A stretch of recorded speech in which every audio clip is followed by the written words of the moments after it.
Hi friends, ఎప్పుడు నేను అటుకులు మిక్సర్ చేస్తుంటాను కదా.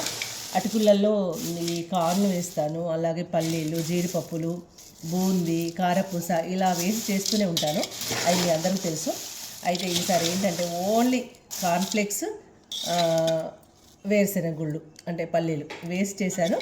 దీనిలో ఏంటంటే ఫస్ట్ ఉప్పు, కారం, ధనియాల పొడి, వెల్లుల్లి కొంచెం అక్కముక్కగా చేసి అందులో లాస్ట్కి పెట్టేసి దానిపైన ఈ పల్లీలు గోలిచ్చి వేసి ఇంకా నేను వెంటనే కలుపుతూ వచ్చాను. ఇలా మంచిగా హెల్దీగా ఉన్నాయి. ఒక ట్రిప్ అందరూ తినేశారు. చక్కగా ఈజీ 10 నిమిషాలు, పావు గంట లోపల మంచి స్నాక్స్, ఒక వారం 10 రోజులు సరిపడా స్నాక్స్ వేసి పెట్టినట్టు అనిపించింది. చూడండి ఎలా ఉందో, గల్ల గల్ల గల్ల గల్ల ఈజీ. ఎన్ని బయట నుండి కొనుక్కొచ్చినా కూడా డబ్బులు దండగే తప్ప తృప్తి అయితే అనిపించదు.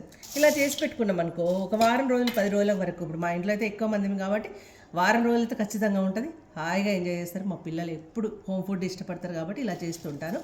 మీరు కూడా ఇలా ఈజీగా చేసేసుకోండి. పెద్ద హడావుడి కూడా ఏం అక్కర్లేదు. కొంచెం ఈ వెదరు చల్లగా ఉన్న టైంలో కొంచెం వెల్లుల్లి కొంచెం ఘాటుగా వేసుకోండి. వెల్లుల్లి, కారము, ఉప్పు, ధనియాల పొడి అంతే. ఇంక ఇందులో ఏమీ వేయలేదు. కరివేపాకు కూడా వేయలేదు. మామూలుగా ఎప్పుడు వేసేదాన్ని, ఏది వేయకుండా సింపుల్గా చేసేసాను. ఎలా ఉంది ఫ్రెండ్స్? మీరు చేసి చూసి చెప్పండి. Okay, thank you.